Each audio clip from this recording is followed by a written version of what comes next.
Hello, എല്ലാവർക്കും അവ്യാസ് home കുക്കിങ്ങിലോട്ട് സ്വാഗതം. ഇന്ന് നമുക്ക് മലയാളികളുടെ പ്രിയപ്പെട്ട ചായക്കട പലഹാരമായ സുഗേൻ എങ്ങനെ ഉണ്ടാക്കാൻ നോക്കാം. വീഡിയോ ഇഷ്ടമായാൽ ലൈക്ക് ചെയ്യാനും സബ്സ്ക്രൈബ് ചെയ്യാനും പിന്നെ തൊട്ടടുത്തുള്ള ബെല്ലൈക്കൺ ക്ലിക്ക് ചെയ്ത് ഓൾ എന്നുള്ള ഒരു ഓപ്ഷൻ പ്രസ് ചെയ്യാനും മറക്കല്ലേ. അപ്പോൾ നമുക്ക് വീഡിയോയിലോട്ട് പോകാം. സുഗേൻ ഉണ്ടാക്കാനായിട്ട് ഞാനിവിടെ 1 കപ്പ് ചെറുപയറാണ് എടുത്തിരിക്കുന്നത്. ചെറുപയർ നല്ലപോലെ കഴുകി വെള്ളം വാറിയിട്ട് ഞാൻ അതിനെ കുക്കറിലിട്ടിട്ട് ഇരട്ടി വെള്ളം ഒഴിച്ചു. അതായത് 1 കപ്പ് ചെറുപയറിന് ഞാൻ 2 കപ്പ് വെള്ളം ഒഴിച്ച് 5 വിസിൽ വരുന്നവരെ വേവിച്ചെടുത്തു. എല്ലാവരും ചെറുപയർ ഒരേപോലെ ആയിരിക്കണം എന്നില്ല, ഡിഫറെൻ്റ് ഉണ്ടാവും. അപ്പം നിങ്ങളൊരു 3 വിസിലൊക്കെ കഴിയുമ്പോൾ തന്നെ ഒന്ന് മാറ്റിയിട്ട് വെന്തോന്നൊന്ന് നോക്കണം. വെന്തിട്ടില്ല എന്നുണ്ടെങ്കിൽ പിന്നെയും 1 വിസിൽ അടുപ്പിച്ചിട്ട് ഒന്ന് നോക്കുക. വെന്ത് കുഴയാണ്ട് ശ്രദ്ധിക്കണം. ഓവറായി കുഴഞ്ഞു പോയാൽ പിന്നെ അത് നമുക്ക് ബോൾ പരുവത്തിലാക്കി എടുക്കാൻ കുറച്ച് കഷ്ടമായിരിക്കും. ഇനി നമുക്ക് ബാക്കി പരിപാടിയിലോട്ട് കിടക്കാം. ഇനി നമുക്ക് ഏലക്ക, ജീരകം, പഞ്ചസാരയൊക്കെ ഒന്ന് പൊടിച്ചെടുക്കണം. ഞാൻ ഇടിച്ചിട്ടാണ് ചെയ്യുന്നത്, നിങ്ങൾക്ക് മിക്സിയും യൂസ് ചെയ്യാൻ പറ്റും. അതിനായി ഒരു 6-7 ഏലക്ക, മുഴുവൻ ഏലക്ക ഞാൻ എടുത്തിട്ടുണ്ട്. ഒരു 1/2 ടീസ്പൂൺ ജീരകം, പിന്നെ ഒരു 2 ടീസ്പൂൺ പഞ്ചസാരയും കൂടി ആഡ് ചെയ്യുന്നുണ്ട്. ഇനി ഇതിനെ നമുക്ക് നന്നായി ഇടിച്ചെടുക്കാം. ഞാൻ ഇതേപോലെ ഇടിച്ചെടുത്തിട്ടുണ്ട്. ഇനി ഒരു പാനിലോട്ട് നമുക്ക് 1 കപ്പ് തേങ്ങ ഒന്ന് ആഡ് ചെയ്ത് കൊടുക്കാം സുഗേന് വേണ്ടി. നിങ്ങൾക്ക് നിങ്ങളുടെ ആവശ്യത്തിനനുസരിച്ച് തേങ്ങ കൂട്ട് കുറയ്ക്കുക ചെയ്തിട്ട് എടുക്കാം. നമ്മളിവിടെ തേങ്ങേനെ വറക്കാനല്ല പോണത്, ജസ്റ്റ് ആ തേങ്ങയുടെ വെള്ളം ഒന്ന് വറ്റിച്ചെടുക്കണ പോലെയാണ് ചെയ്യണത്. ഇനി ഇതിലോട്ട് വേവിച്ച് വെച്ച് ചെറുപയർ ആഡ് ചെയ്ത് കൊടുക്കാം.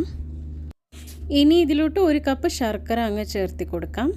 ഇതിൽ മണ്ണൊന്നും ഇല്ലാത്ത ശർക്കര ആയതുകൊണ്ടാണ് ഡയറക്റ്റ്ലി ആഡ് ചെയ്ത് കൊടുക്കുന്നത്. അഥവാ നിങ്ങളുടെ ശർക്കരയിൽ കല്ലോ മണ്ണോ അങ്ങനെ ഉണ്ട് തോന്നുന്നുണ്ടെങ്കിൽ നിങ്ങൾക്ക് നല്ലപോലെ അതിനെ ഉരുക്കി അരിച്ചിട്ട് ഒഴിച്ചു കൊടുക്കാനുള്ളതേ ഉള്ളൂ. ഇനി ഇതിനെ നമുക്ക് നല്ലപോലെ ഇളക്കി മിക്സ് ചെയ്ത് കൊടുക്കാം. മിക്സ് ചെയ്തതിന് ശേഷം നമുക്കിതിലോട്ട് നമ്മൾ നേരത്തെ പൊടിച്ച് വെച്ച് പഞ്ചസാര, ജീരകം, ഏലക്കപ്പൊടി ആഡ് ചെയ്ത് കൊടുക്കാം. എന്നിട്ട് ഒന്നും കൂടി നല്ലപോലെ മിക്സ് ചെയ്ത് കൊടുക്കാം. ഫ്ലെയിം ഓഫ് ചെയ്യാം. എന്നിട്ട് ഇതിനെ നമുക്ക് ആറാൻ വയ്ക്കാം. ആറിയതിന് ശേഷം നമുക്കിതിനെ ഉരുട്ടി ബോൾ ഷേപ്പാക്കി എടുക്കാം. ഇനി നമുക്ക് ബാറ്റർ റെഡിയാക്കാം. ബാറ്റർ റെഡിയാക്കാൻ ഞാനിവിടെ 1 കപ്പ് മൈദ ഇട്ടിട്ടുണ്ട്. 2 ടേബിൾ സ്പൂൺ റവ, 1/4 ടേബിൾ സ്പൂൺ മഞ്ഞൾപ്പൊടി ഒരു കളറിന് വേണ്ടി ആഡ് ചെയ്ത് കൊടുത്തിട്ടുണ്ട്. എന്നിട്ട് ഇതിലോട്ട് കുറച്ച് വെള്ളം ഒഴിച്ച് നമുക്കിതിനെ മിക്സ് ചെയ്തെടുക്കാം. മിക്സ് ചെയ്ത് ഒരു സ്മൂത്ത് പേസ്റ്റ് ആവണ വരെയുള്ള പരുവത്തിൽ നമുക്ക് മിക്സ് ചെയ്തെടുക്കാം. അങ്ങനെ നമ്മൾ സ്മൂത്ത് ബാറ്റർ റെഡി ആയിട്ടുണ്ട്. ഇപ്പം നമ്മൾ നേരത്തെ പ്രിപ്പയർ ചെയ്ത ചെറുപയറിൻ്റെ ചൂടൊക്കെ നല്ലപോലെ ആറിയിട്ടുണ്ട്. ഇനി ഇതിനെ നമുക്ക് ചെറിയ ചെറിയ ഉരുളയാക്കിയിട്ട് എടുക്കാം, ഒരേ സൈസിൽ. ഇതേപോലെ ഇപ്പോൾ ഉരുളയൊക്കെ ആക്കിയിട്ട് റെഡിയാക്കിയിട്ടുണ്ട്. ഇനി നമുക്ക് സുഗേൻ ഫ്രൈ ചെയ്തെടുക്കാം. അതിനായി നമുക്ക് ഒരു പാത്രത്തിൽ വെളിച്ചെണ്ണയോ അല്ലെങ്കിൽ സാദാ എണ്ണയോ ചൂടാക്കാൻ വയ്ക്കാം. എന്നിട്ട് ഓരോ ഉരുളകൾ ഇതേപോലെ മാവിൽ മുക്കിയിട്ട് ഫ്രൈ ചെയ്തെടുക്കാം.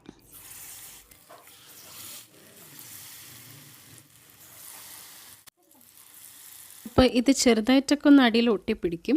ഒരു 1 മിനിറ്റിന് ശേഷം ഫോർക്ക് വെച്ചിട്ട് ഇതേപോലെ ഇളക്കി മറിച്ചിട്ട് കൊടുക്കാം. ഫ്ലെയിം ഒന്നും കുറയ്ക്കേണ്ട ആവശ്യമില്ല. ഒരു ഗോൾഡൻ കളർ ആവണ വരെ നമുക്കൊന്ന് ഫ്രൈ ചെയ്തെടുക്കാം. കുറച്ചും കൂടി സ്ഥലം കിട്ടിയപ്പോൾ ബാക്കി കുറച്ച് ബോൾസും കൂടിയിട്ട് ഞാൻ മാവിൽ മുക്കിയിട്ടിട്ടുണ്ടായിരുന്നു. ഇപ്പോൾ നമ്മളിവിടെ സുഗേൻ റെഡി ആയിട്ടുണ്ട്. ഇതേപോലെ കോരി മാറ്റിയെടുക്കാം. വളരെ ടേസ്റ്റി ആയിട്ടുള്ള നല്ലൊരു സുഗേൻ റെഡി ആയിട്ടുണ്ട് ഇവിടെ. അപ്പോൾ നിങ്ങളും ഈ റെസിപ്പി ട്രൈ ചെയ്ത് നിങ്ങളെ ഫീഡ്ബാക്ക് കമൻറ്റ് ബോക്സിൽ അറിയിക്കണേ. അപ്പോൾ ഇനിയും പുതിയ റെസിപ്പി ആയിട്ട് നമുക്ക് വീണ്ടും കാണാം. അതുവരെയ്ക്ക് ബൈ.